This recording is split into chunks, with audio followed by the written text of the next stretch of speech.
start learning at least once a week from the book that is called Zera Shimshon.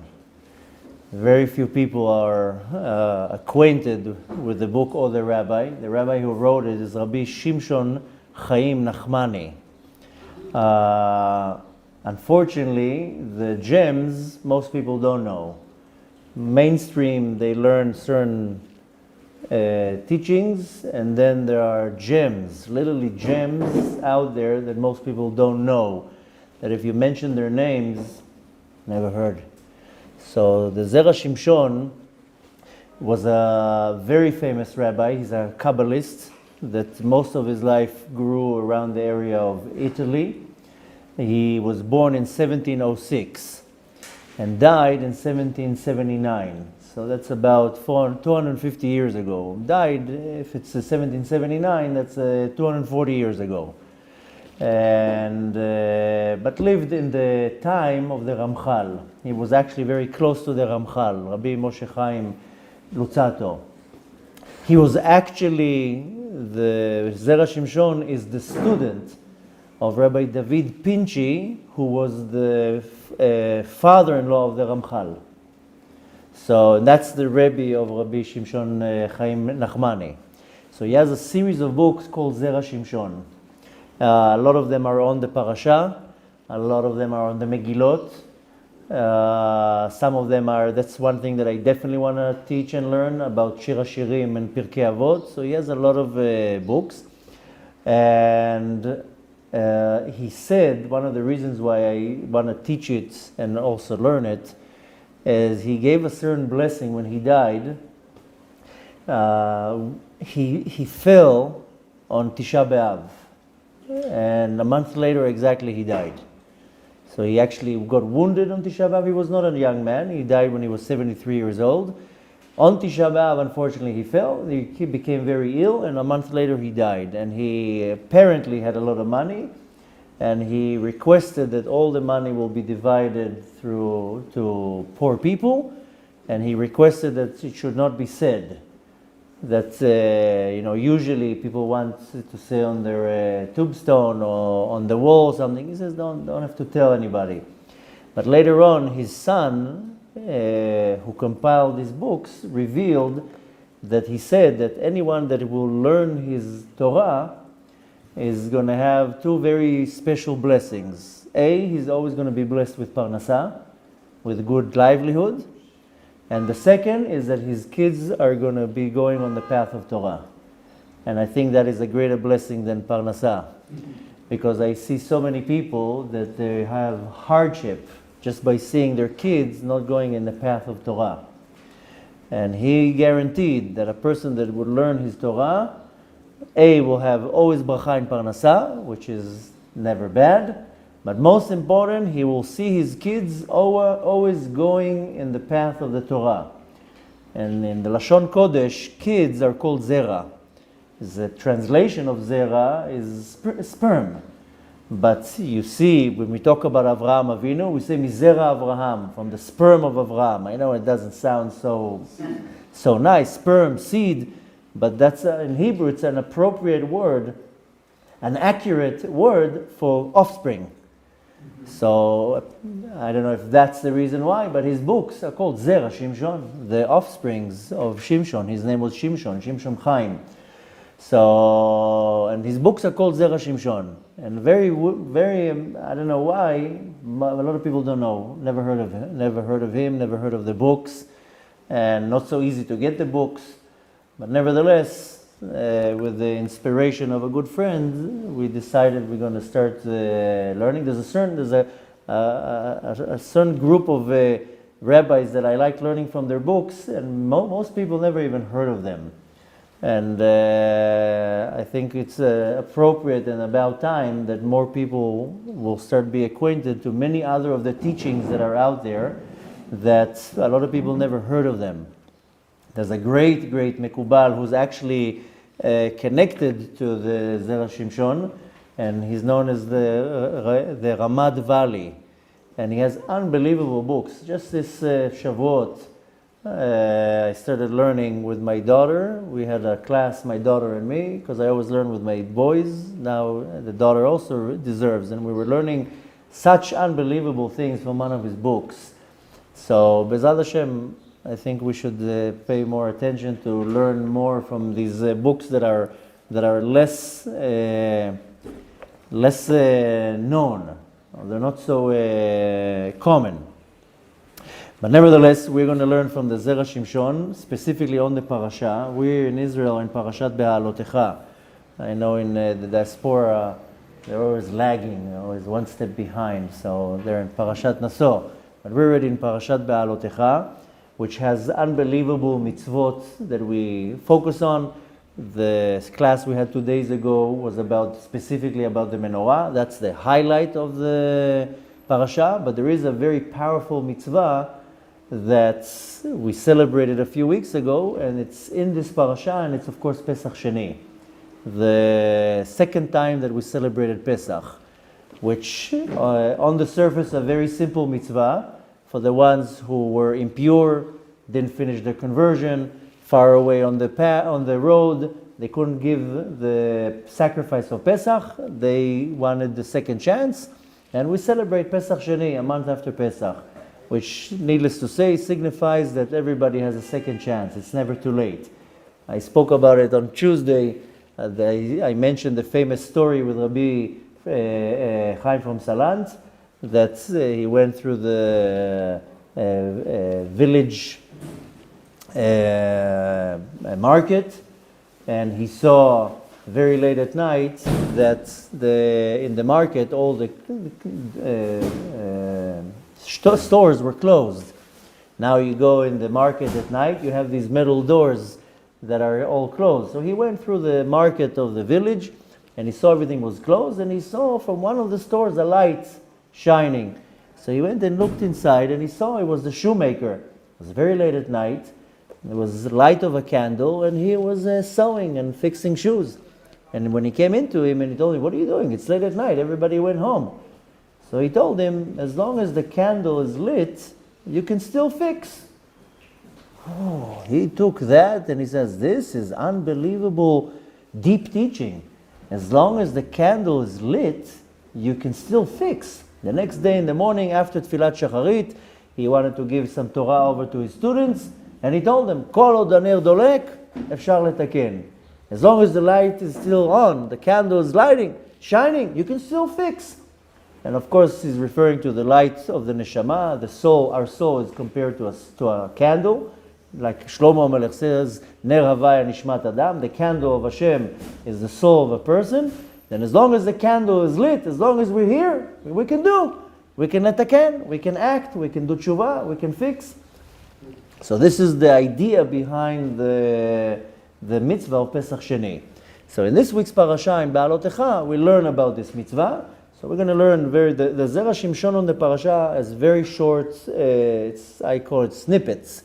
It's not a thing that will take you 2 hours to learn. Some of them are long, but the majority of them are very, very short. A lot of his teachings on the parasha is explaining in depth Rashi. Rashi, people think that he's just came to explain simple parts of the Torah. Rashi, there's unbelievable depth in the teachings of Rashi. This is not necessarily an on-the-surface commentary. I know for most people it's a simple commentary, but Rashi has very deep meaning behind things. And needless to say, very soon when Mashiach is going to come, we're going to learn much more deeper into the teachings of Rashi. There are several rabbis in the history that they really went into the depth of the teachings of Rashi. One of them in our generation was the Lubavitcher Rebbe. If you learn his Torah, you see that a lot of his Torah that he gave over was explaining Rashi. To some people, it's very boring. It's a lot of backwards and forth and comparing from different places. But nevertheless, Zera Shimshon also goes very deep into Rashi and many other explanations. So what we're going to do, we'll read a little bit from the text, and then we'll come to the conclusion and give over the message. So, in this week's parasha, there's a verse that says, "Vayikrevu lifnei Moshe velifnei Aaron." A certain group of people came in front of Moshe and Aaron. and they said, hey, we are impure. We can't sacrifice the Pesach offering. What should we do? So it says as follows, V'yi anashim asher hayu tmeim, there are people that they were impure, Vayikrevu lifnei Moshe ve'Aaron, they came closer to Aaron and Moshe. Now Rashi comes and says, Piresh Rashi, בבית המדרש היו יושבים שניהם יחד, כשנשאלה שאלה זו בפניהם. Moshe and Aaron are sitting in the Bet Midrash, in the yeshiva, and they're learning. And suddenly a few people walk in. Hello, can I ask the rabbi a question? Well, we're in the middle of the class, but okay. And they asked Moshe and Aaron, can you imagine the yeshiva of Moshe and Aaron? I mean, we're spoiled. We think we're lucky. Can you imagine walking into the yeshiva of Moshe and Aaron and see what they're doing there? Just imagine being a fly on the wall. But very soon, Mashiach is going to come. With Mashiach will come Moshe, Aaron, and many other great tzaddikim. I told you already, we're going to have an app, and it's going to give you the schedule. 6 o'clock in the morning, a class with Moshe Rabbeinu, the insights of the Torah. 7 o'clock, a class with Rabbi Shimon Bar Yochai, the mystical reasons behind so-and-so. It's 8 o'clock, will be a class with Arizal. So we're going to have an app. Ooh, I don't want to miss that class. So then we're going to be able to see in the yeshiva of Moshe and Aaron. But nevertheless, in this parasha, when it says that people approached and they wanted to ask a question, they came into the yeshiva of Moshe and Aaron as they're learning. Now we have another time, this is what Rashi says, very soon we're going to learn in a parasha called Pinchas. In Parashat Pinchas, there's a famous story with the daughters of Tzlofchad that came to him, to Moshe Rabbeinu, and says, wait a minute, everybody got a portion in Eretz Yisrael, we didn't get a portion because our father died and we're women. How come we're not getting a part in the land? So in Parashat Pinchas, when it's talking about the girls of Tzlofchad, it says, Gabei bnot Tzlofchad ktiv, vata'amodna lifnei Moshe v'lifnei Elazar. When they came to ask Moshe Rabbeinu, it says that they stood in front of Moshe and also in front of Elazar. Elazar was the son of Aaron HaKohen. So at the time of Parashat Beha'alotecha, when it comes to the Pesach Sheni, they stood in front of Moshe and Aaron. Later on, when it comes to Parashat Pinchas, they're standing in front of Moshe and Elazar. Rashi likes to stop and say, whoa, stop right here. Pause. I want to know, what's the difference between the two? I told that so many times that most people, when they read the Torah, they run through the Torah. Very few people stop to say, wait a minute, it's different here and here. You know, somebody commented on the last video that we posted online on the parasha. I don't see the comments. There's an administrator that goes through all the comments. The junk throws, the smart ones approve, and the questions asks. So he asked me a question. Somebody posted a comment, and we just learned on Tuesday that Moshe Rabbeinu tried to build the menorah 4 times. Every time he built it, it broke. And he turned to Hashem. I don't know what to do. Hashem told him, take the gold, throw it in the fire, and whoop, the menorah came out. Somebody asked a question or made a comment, isn't that exactly what they did with the golden calf? They took all the gold, threw it in the fire, and whoop, and the golden calf came out. So, forget about right now the reason. Just the fact that somebody stopped and said, hey, I see a connection. That's it. That's how you learn Torah. If you don't stop to ask questions, what do you learn? You're just reading text. So Rashi reads the text and he says, wait a minute. How come in Beha'alotecha, the ones who approached with a question, they stood in front of Moshe and Aaron, and in Pinchas, they're standing in front of Moshe and Elazar? What's the difference? Now that's already for us to learn. You learn Torah. If you don't come up with questions all the time, then what are you learning exactly? Look, for example, now we just celebrated Shavuot. We read the Aseret HaDibrot. When this is, of course, read of Parashat Yitro. When again do we read the Aseret HaDibrot? Twice we read the Aseret HaDibrot in the Torah. The other one is in Parashat Ve'etchanan. Take now both texts, compare them, you see it's different. And how many people stop to say, wait a minute, in the original Aseret HaDibrot, it doesn't say like this and like that. So we're going to be very, if you want to really learn Torah, as you want to stop when you see something different, and what is the Torah trying to teach me? So Rashi is now pointing out, again, that in Parashat Beha'alotecha, the people that approached to ask a question was standing in front of Moshe and Aaron, and in Parashat Pinchas, about Bnot Tzlofchad, Moshe and Elazar. Now let's see what he says. ותירץ Rashi explains, שם שתי תירוצים, he gives two explanations. בבית המדרש היו יושבים ועוד סירס המקרא, שבאו תחילה לאלעזר ואחר כך למשה. He gives an explanation. We're not going to go into the Rashi right now, we don't have time to go into the Rashi, but Rashi says that two explanations why this thing happens. Now, we're coming and asking, again, we're not going into the Rashi. If you want, on your own free time, go to the Rashi in Parashat Beha'alotecha, go to the Rashi in Parashat Pinchas, see what Rashi says. But now we have a question. Here he says, Makshim ha'olam. Ha'olam means where? Olam means the world. We ask a question. A person that learns Torah says, wait a minute, I read the Rashi in this parasha and I read the Rashi in Pinchas. Now ask a question. Lama gabei shelat meim lo tiretz? How come when it comes to the ones who are impure in our week's parasha, Rashi didn't give an explanation? Sheshalu tchila la'Aaron. Why did they ask first Aaron? There's hierarchy, by the way. Nobody's able to go into Moshe Rabbeinu. Hey, Moshe! What's going on, Moshe? I have a question for you. This is Moshe Rabbeinu. You don't approach Moshe Rabbeinu. In the beginning, everybody approached till Yitro came and told Moshe Rabbeinu, what are you doing? What are you doing? You're not going to be able to deal with this. Why don't you appoint Sarei Alafim, Sarei Me'ot, Sarei Chamishim, appoint hierarchy of judges and rabbis, and they will go first, the easy question will go to the first line. They don't know, they'll turn it over to the next line till it comes to you. So here, Rashi says, in our week's parasha, they didn't go to Moshe, they went first to Aaron. Ve'aor yekarot, he's quoting now a book, we mentioned in the beginning of the class about different books and different rabbis that nobody ever heard of. There is a book, it's called Or Yekarot. Or Yekarot is the nickname, so to say, of a certain rabbi that we don't know 100%, but some say he's the grandson of the Arizal, some say he's the great-grandson of the Arizal. His last name is Luria. But nevertheless, he has a certain line of books, it's called Or Yekarot. And this is one of the gems that for some people they never even heard of. Nevertheless, so he quotes this book, והאור יקרות תירץ, אור יקרות explains, שאותם טמאים, who was these people that were not pure that came to Moshe and Aaron? Have you ever thought about that?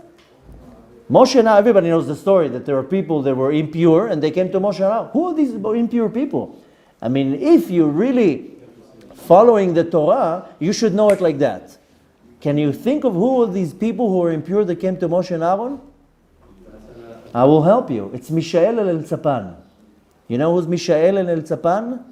The cousins of Nadav and Avihu that in Parashat Shmini, when Nadav and Avihu, they die, what does Moshe say? He calls the cousins, take them out. Remember the story? That's Mishael and El-Tzapan. If you remember, Nadav and Avihu die in the middle of the Simcha. What are we doing? Now, the Kohanim, in the Mishkan. How are you going to touch now a dead body? So Moshe Rabbeinu calls two individuals, they are the cousins, Mishael and Tzapan, take them out. Now what's the result? They're impure. No, they can't give the offering of Pesach. Who are the two impure people that came to Moshe and Aaron? Mishael and Tzapan. Who revealed this to us? This rabbi that I told you, the Or Yekarot. Ve'el Tzapan haya nasi. If you remember, now we learned in Parashat Naso about the Nesiim of the families of Levi. So El-Tzapan was the Nasi. Nasi, the translation is a prince. But Nasi is like the head of the tribe or the committee. So El-Tzapan was the Nasi of Mishpachat HaKehatim. Now we find, let's go to the Talmud, in Masechet Sanhedrin, in Tractate Sanhedrin, right in the beginning, second page. אין דנין לא את השבט ולא את הנשיא, אלא על פי בית דין של 71. If they have to bring now a Nasi again is the head of the tribe, they have to bring him to a din. He's called to a court case. The Talmud says you're not allowed to put him in front of a court case unless there's 71 judges there. He can only be judged in front of a Sanhedrin. Now you want to impeach a president, I mean, you can take now they're now in Israel, they want to take the prime minister to court. So there's rules. There's still a prime minister. There's still a president. So the Sanhedrin says, this is a Tractate Sanhedrin, you're not allowed to bring a Nasi of a Shevet. It has to be a Beit Din of 71 judges, a Sanhedrin. ומשום האחי, and because of that, אין סברה לומר שבאו לפני אהרון. From that, we understand that they didn't come to Aaron. They had to go to Moshe Rabbeinu. That's why, because Elsapan was a Nasi. He was the head of the tribe, of the group of tribes, of the families. אבל בבנות צלפחד, the daughters of צלפחד, שהיו הדיוטות, they were simple citizens. אפשר שבאו קודם לפני אלעזר. So they came to אלעזר. ועיין שם שהעריך. So it says go there to the Sanhedrin, the Tractate Sanhedrin, you'll see. So when we're asking a question, why Elsapan and Mishael came to Moshe and Aaron, straight to Moshe and Aaron, and Bnot Tzlofchad, they came to Elazar, later on to Moshe.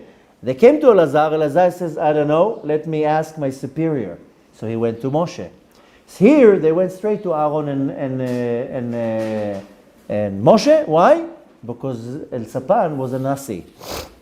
Now, now he continues, he says, V'lo yitachen, it doesn't make sense. בפרק כמה דסנהדרין, in the same chapter in Sanhedrin, it says, לוטנן, we didn't learn, אין דנינו את הנשיא, we don't judge a נשיא, רק השבט והכהן גדול ונביא השקר. So he says, wait a minute, that doesn't make sense, because we don't judge a president. You know who we judge? We can judge the Kohen Gadol, we can judge the tribe itself, and we can also judge a Navi Sheker, a false prophet. ואף אלו הנמלי בדיני נפשות, אין דנין אותם אלא על פי בית דין גדול של 71. So here, I mean, he's now going into a little bit of an argument. It doesn't make much sense what you're saying, because in the same Talmud we find that you don't judge a head of a tribe or of a family. Rather, you can judge a certain group of people, but that's also in front of a Sanhedrin, in front of a Beit Din, a court that has 71 judges.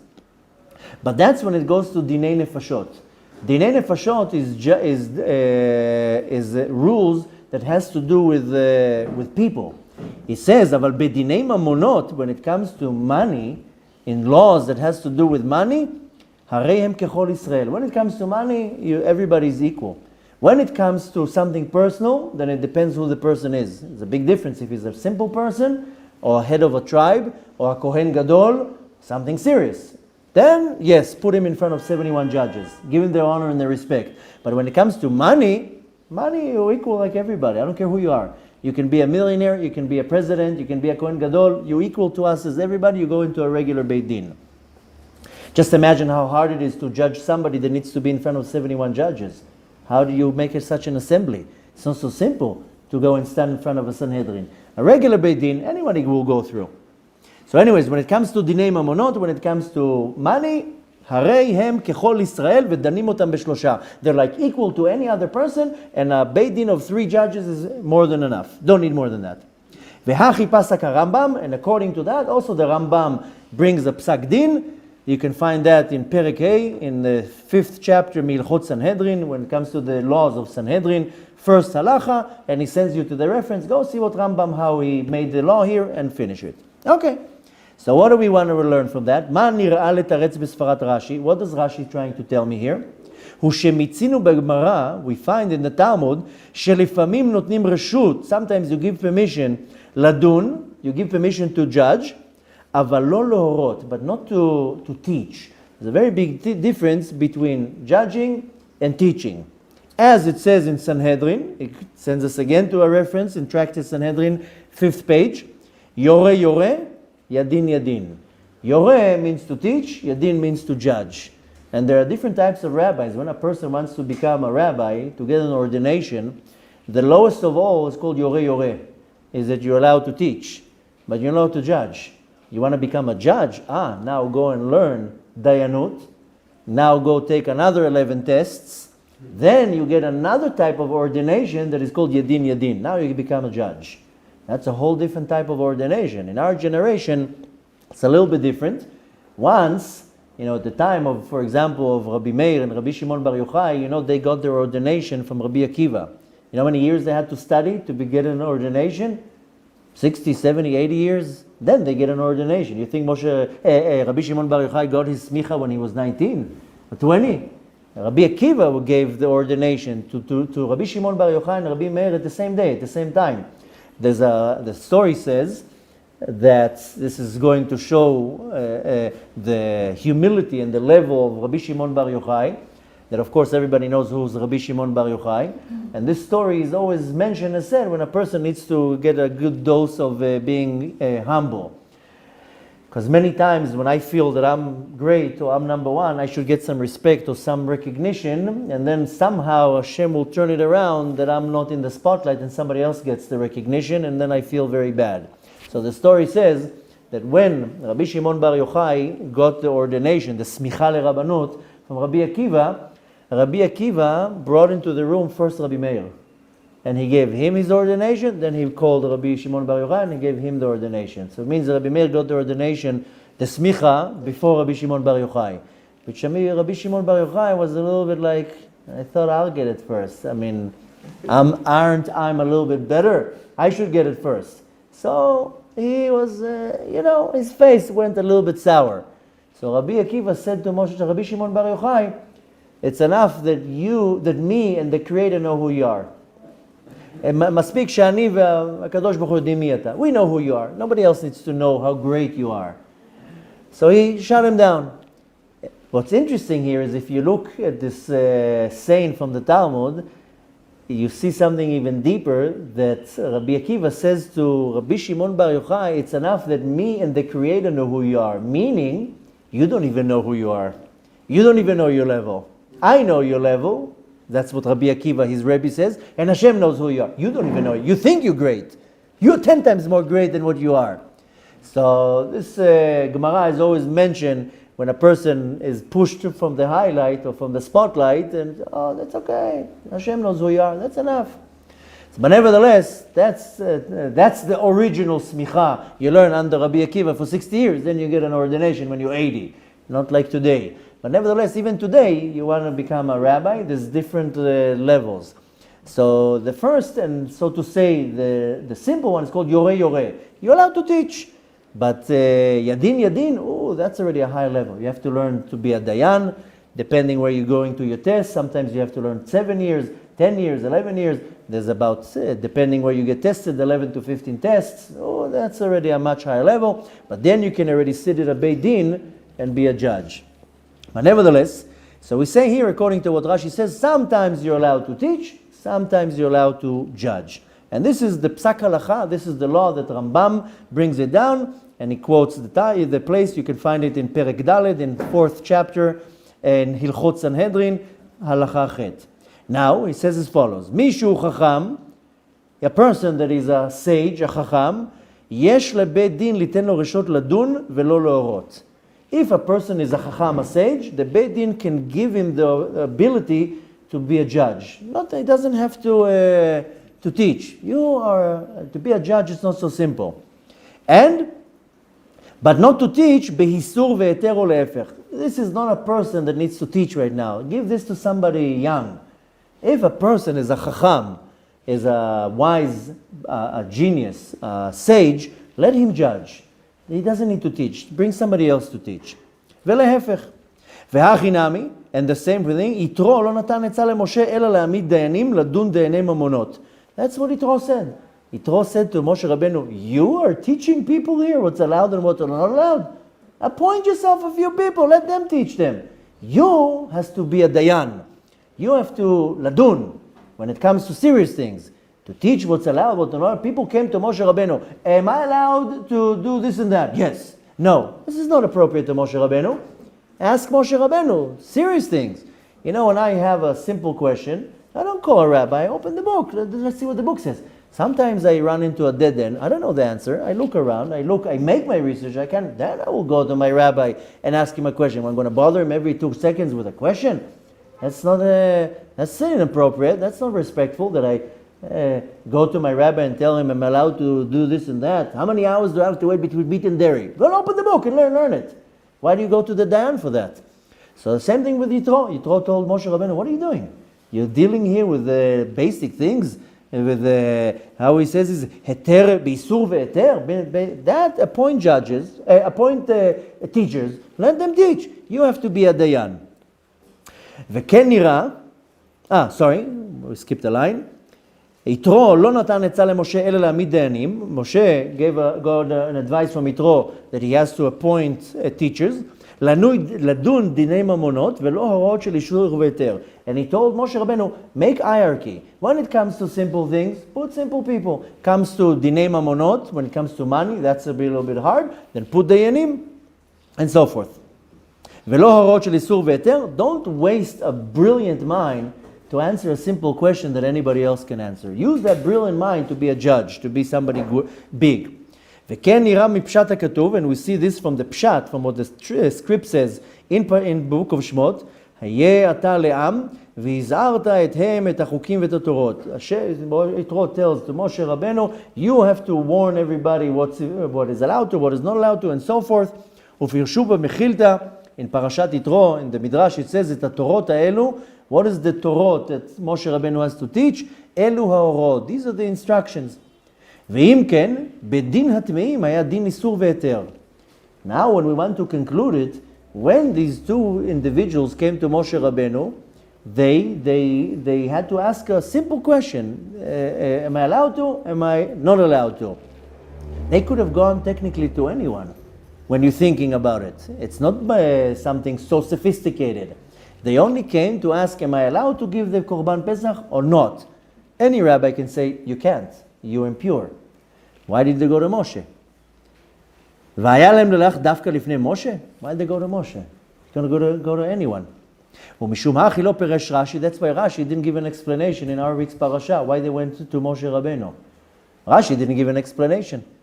That's why it says, על זה סירס המקרא. So the מקרא doesn't say much. אומנם, but in Parashat Pinchas, when it's going to בנות צלופחד, היה דין ממונות, that had to do with money, because it was the inheriting part of the land. ויכולות ללך בשאר בתי דינים, and they could go to any בית דין. But nevertheless, אפשר שקודם הלכו לאלעזר, first they went to אלעזר, אלעזר says, you know what? I don't know. ואחר כך לפני משה. So they went to Moshe. So when it comes to בנות צלפחד, we understand. When it comes to מישאל and אלצפן, now comes of course the question, how come they didn't go to a regular beit din? This is a regular question that can be answered. Why they have to go to Moshe? So let's now go a little bit through the details and we see why they went to Moshe Rabbeinu. Elzapan and Mishael, these were the two individuals that were impure that came to Moshe Rabbeinu. Elzapan and Mishael are the sons of Uziel. There are four brothers that we know of. One of them was Amram. He's the father of Moshe Rabbeinu. Then was Uziel. He's the father of Elzapan and Mishael. Then there's another brother called Yitzhar. And then there's another brother called Hebron. These are four brothers. And again, at least if you don't know about the others, at least Amram you should know. Amram is the father of Moshe Rabbeinu. Okay. From Amram came two great sages, Moshe and Aaron, right? Can't ignore that. From Uziel, who came? Then we just said, Mishael and Elzapan. Now, Techa will see who came from the others. But Mishael and Elzapan were the sons of Uziel. Now, Elzapan was the Nasi. We just learned that now in Parashat Naso. So for the people in the diaspora, that's already fresh in their mind. We just learned about the families of Bnei Levi. So one of the family was Mishpachat HaKahati. And Elzapan was the Nasi Bet Av of Mishpachat HaKahati. He became the leader, the head, the president, or what the Torah translates, prince. But he became the head of the Mishpachat HaKahati. And this just was read in Parashat Naso. Now, if you remember the story, Nadav and Avihu, they died. Do you know why they died? So there's a few explanations. Some say they brought an Esh Zara, a foreign fire. That's one explanation. There's another explanation that says by the Talmud that they taught a halacha in front of the rabbi. They didn't wait for Moshe Rabbeinu to say what to say. Just imagine, Moshe Rabbeinu is there. Why are you taking initiative? You turn around to your Rebbe and you say, Rabbi, you tell us what to do. They decided to do something not according to the psak of Moshe Rabbeinu, and therefore they died. So there are all sorts of opinions. One opinion says, we went through that already, One opinion says they were drunk. One opinion says they weren't married. One opinion says they sacrificed a foreign fire. And one opinion says, no, they taught halakha in front of the Rebbe. Moshe Rabbeinu was there. That's inappropriate, therefore they died. Now, right when they die, this is in the middle of the whole big party, Moshe Rabbeinu calls Mishael and Tzapan and tells them, take them out. These are dead bodies. Now, once you touch a dead body, you become impure. They were looking there, Mishael and Tzapan, you want us to touch dead bodies? Moshe Rabbeinu says, yeah, I told you now, you take them out of the camp and bury them. Okay, Mishael and Tzapan, they don't ask questions. They take the bodies and they take them out. Now what happens is, now they're impure. So they come to Moshe Rabbeinu and they say, wait a minute, what do we do now? Before Pesach. This was done in Aleph B'Nisan. Pesach 2 weeks from now. What do we do? So they came to Moshe Rabbeinu. Now, let's jump a few weeks forward. Very soon we're going to be reading the Parashat, one of my favorite ones, about a shmegeg called Korach. Korach comes and he's very, very upset and he says, what's going on here? What is this, protectia? What is this, mafia? What's going on here? I'm not happy with what's going on here. What did Korach say? Korach says, Arba achim yesh. There are 4 brothers. The elder one, the Bechor, the first one is Amram. Okay. So his sons, what did they get? Aaron got the Kehuna, the priestlyhood. Moshe Rabbeinu got the Malchut. He became the king. What should be next? Who's the next in line? If you go by the order of the brothers, number 1, the Bechor is Amram. Who's number 2? The father of Korach, Yitzhar. Then comes Hebron, and the last one is Uziel, the youngest. He's the father in Mishael and Elzapan. Korach says, why is Elzapan getting now to become the head of Mishpachat HaKehati? I should become the head of Mishpachat HaKehati because my father is second in line. So again, look at the hierarchy. Amram is number 1. Then comes Yitzhar. He's number 2. He's the father of Korach. Number 3 is Hebron. And number 4, the youngest, is Uziel. And the son of Uziel, Elzapan, he gets to be the head? No, I don't agree with that, Moshe. This is mafia. This is, something's going, I don't smell something good here. I should get it. That's what Korach says. And then starts the whole argument. So, what do we see here? And then of course, what was the end of Korach? We're not going to talk about it now. We're going to wait for a few weeks to learn. But what was the end? He started an argument, machloket, a disagreement, lashon hara, resentful, hate, jealousy, and what's the result? Ground opens, everything goes down. So we'll talk about that when Korach comes, how dangerous it is to even attach yourself to somebody who's a troublemaker. He was the troublemaker, but he was gathering with him 250 heads of Sanhedrot. Can you imagine what a politician he was? He was able to manipulate the situation that everybody went with him. I told you numerous times about the teachings of the Ismach Moshe Teitelbaum. Rabbi Moshe Teitelbaum is the founder of the dynasty of Satmar, Vishnitz. There's a huge Chassidut. The head, the founder, is called Rabbi Moshe Teitelbaum. He has a book called Ismach Moshe. He's known as the Ismach Moshe. Why? Because he says he was in such a high level of Kedusha, such a Ruach HaKodesh, that he said on himself that he knows all his reincarnations. And he says that he remembers being an incarnation. I told you the story many times, especially in Chanukah. He remembers being a sheep of Yaakov Avinu. Yaakov Avinu had 6 million sheep. And he had to give maaser. 600,000 sheep he had to give over maaser. If you remember, Yaakov said, if you take care of me, if you clothe me, if you feed me, aser asrenu lach. I will give you 10% of what I have. So he became a gazillionaire, Yaakov Avinu. He had 6 million sheep. Can you imagine 6 million? Where do you put them? So he had to give maaser.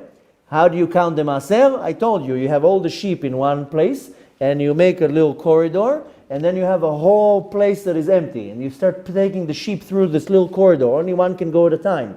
And they start pushing them in, counting. 1, 2, 3, 4, 5, 6, 7, 8, 9. Number 10 goes in. They used to take a little bit of paint and tap on the back, and then the sheep has a little bit of paint. And they know that's the maaser. The Ismach Moshe says, I remember being the maaser of Yaakov Avinu. I remember Yaakov Avinu patching me on my back. But nevertheless, he says, I remember being at the time of the machloket between Moshe and Korach. Ooh. So all his students told him, so whose side did you take? And he says, the Yetzer Hara was so strong, everybody went to Korach. Everybody went against Moshe Rabbeinu. So they told him, so who did you take? He's like, I was neutral. I didn't take anybody's side. But just that you know how powerful was the Yetzer Hara, everybody went with Korach. Can you imagine everybody going against Moshe Rabbeinu? So Korach was so powerful, such a manipulative, such a politician, he was able to turn everybody against Moshe Rabbeinu. And what was the result? That everybody that was attached to Korach, one way or another, the ground swallowed them too. So we'll learn already, Be'ezrat Hashem. Hopefully Mashiach will come before the Parashat of Korach, so we don't have to learn that.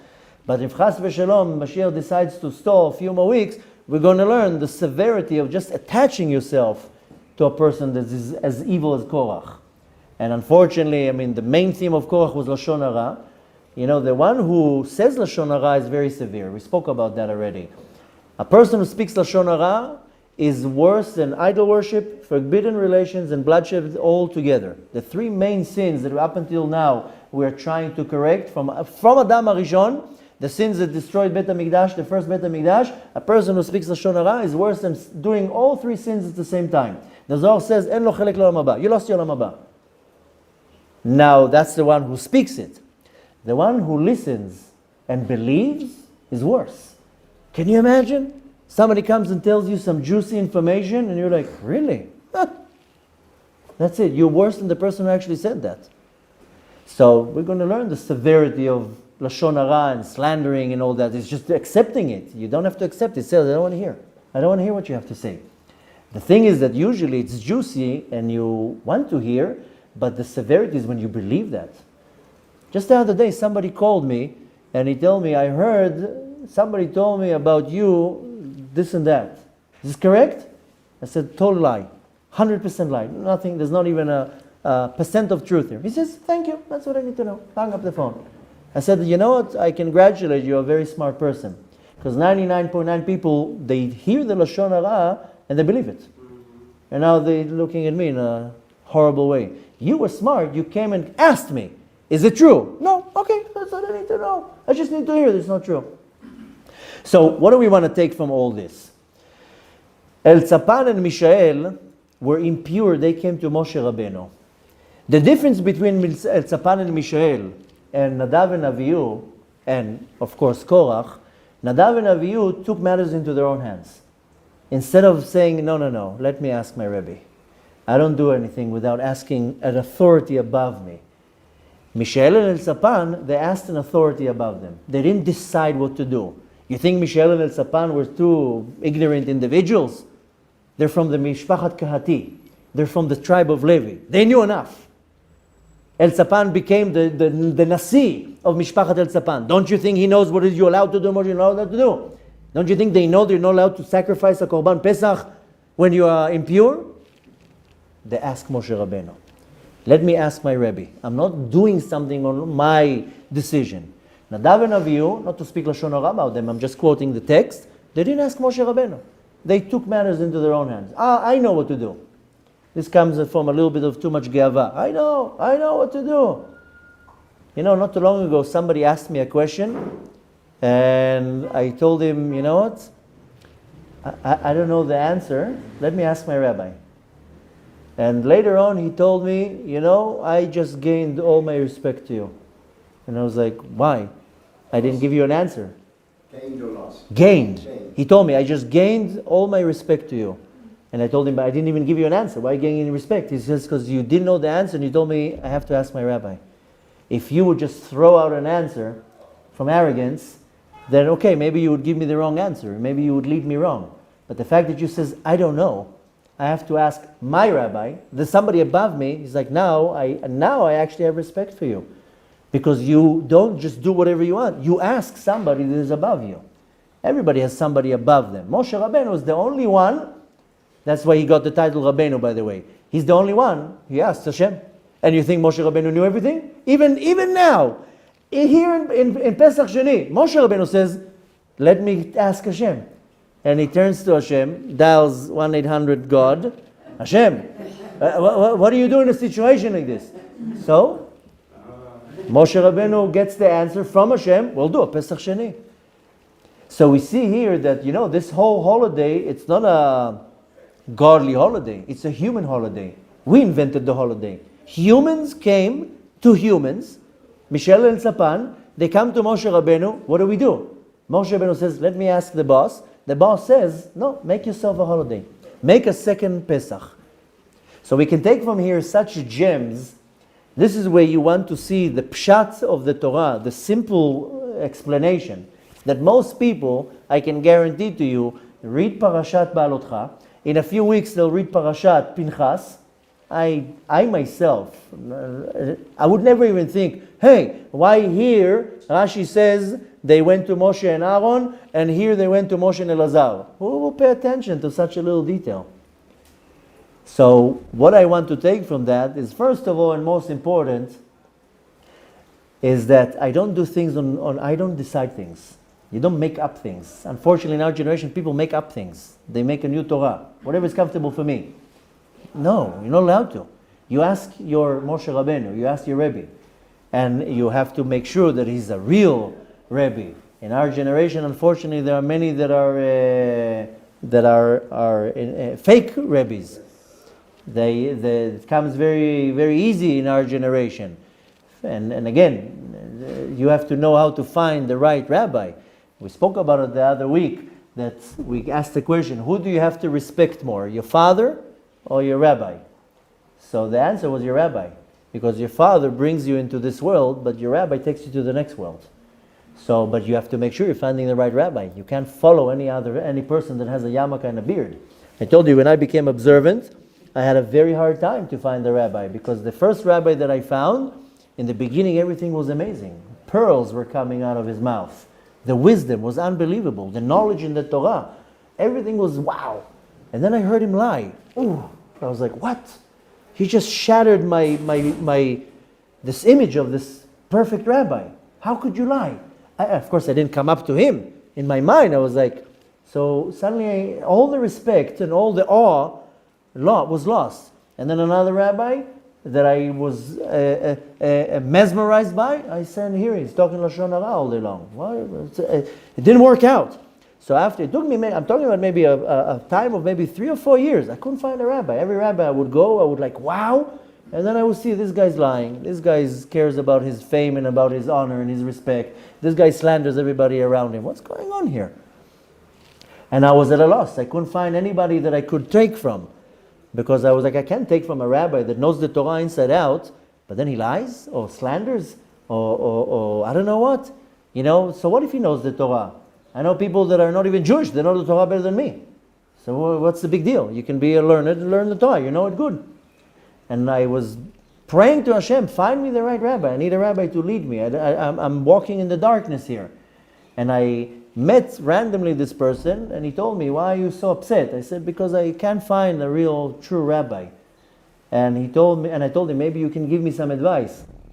And he gave me a few words of advice. And that's the key, how to find the right person. One of the things that he told me a few things, but one of the things he told me, a real rabbi, his entire agenda is just to bring peace.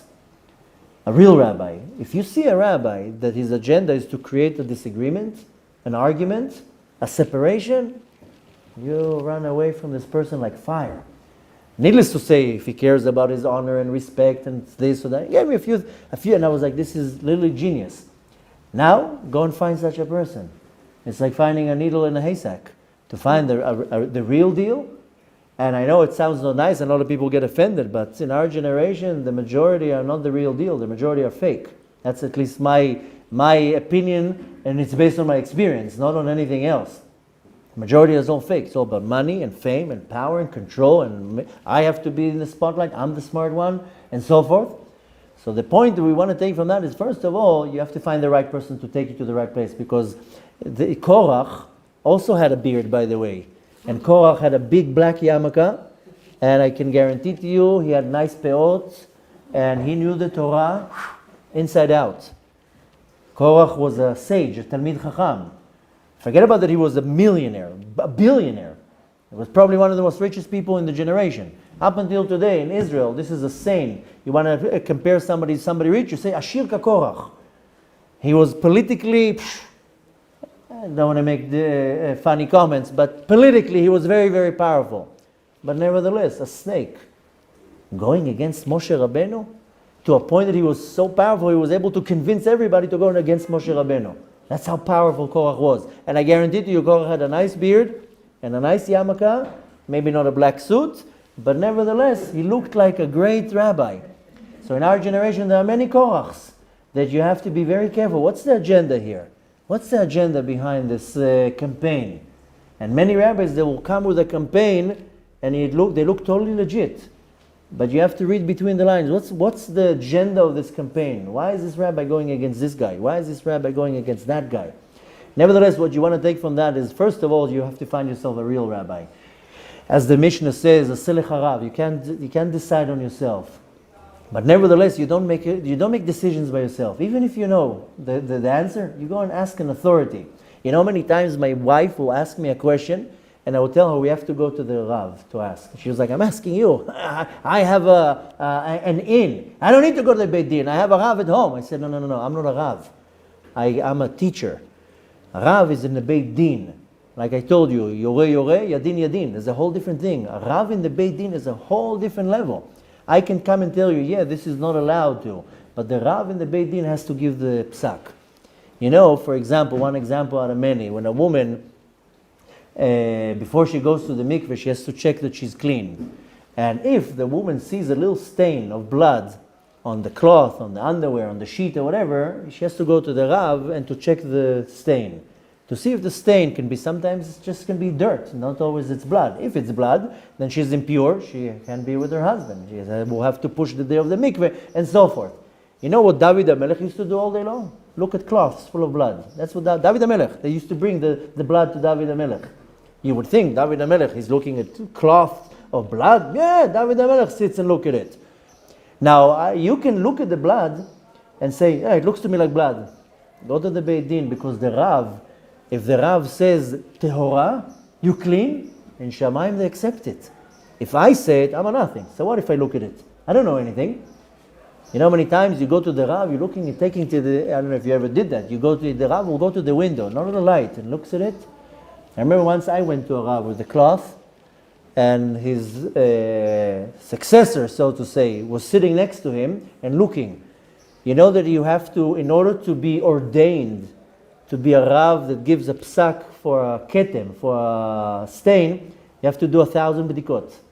1,000 times you have to look at b'dikot and to be able to get the level to say, okay, this is pure, this is impure. So a person, the husband in the house, can know many, many things. But sometimes you need to go to the Beit Din, so the Dayan will say, tahor, pure. That's it, I have approval from above. It's a whole different level. So doesn't matter who you are, how much Torah you know, certain things you ask above. You don't take things onto your own hands. You don't make your own decisions. You have to go to an authority, the right authority, and say, this is the situation, what do I do? So we want to take from that, besides the fact of Pesach Sheni, that Pesach Sheni is a great mitzvah, that like I started, Kol od haner dolek efshar letaken. As long as there's an opportunity, you can fix. And you know what? Just yesterday, I met a certain individual, probably in his, late 60s, and he was talking to me about tshuva. And you saw how he was almost on the verge of despair. I'm doomed. I told him, no. Yeah, you can live another 20 years. You know how much tshuva you can do in 20 years? There's never a lost situation. Today you can do tshuva. You found out you did something wrong. Don't wait for tomorrow. You do tshuva today. So I gave him a short story that when I became observant, I had to start working on certain things in my life. And one of the things that one of the first things that I had to work on when I became observant, I didn't put a yarmulke on. You know, only 3 years after I became observant, I went to yeshiva. In the beginning, I barely did anything. I had to work on myself. And one of the things, the first things that I had to work on myself was how I talked. Because every word that came out of my mouth was a curse. I'm sure you're familiar with how people talk, with all sorts of adjectives. Every word that comes out of the mouth is a B word, an A word, a C word, a D word. Now the words, every word that came out of my mouth was a curse. And I couldn't even listen to my own words. I said, how can I even pray when my mouth is cursing all day long? So I had to work on that. The next thing that I had to really work on is that I was constantly lying. So it was very hard for me not to lie. When you used to lie all the time, you're constantly lying.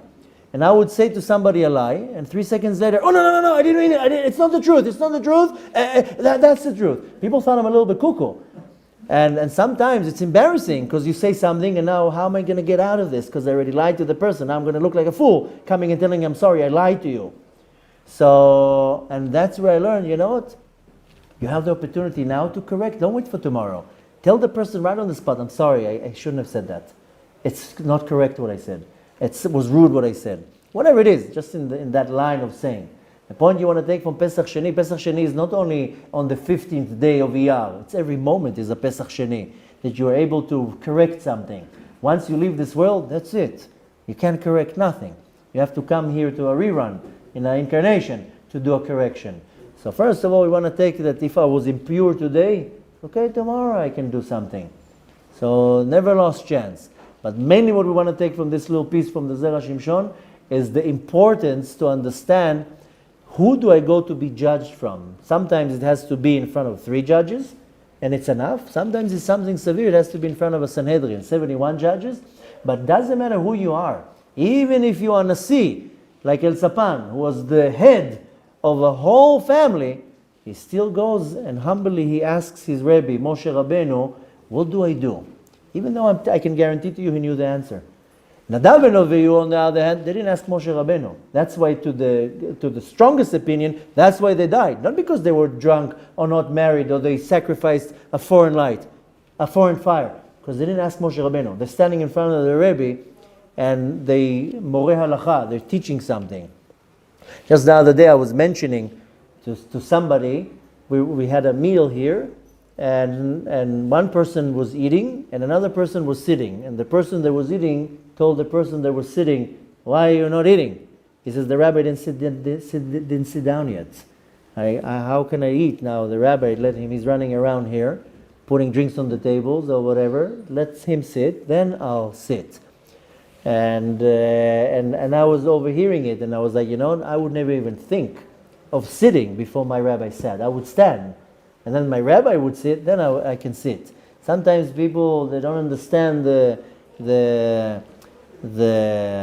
relations that has to be. My rabbi is not my friend. I don't turn to him like a pal. Hey, Moshe, it's not. He's my rabbi. I have the utmost respect. I don't look at him. I don't ask questions. I don't interfere.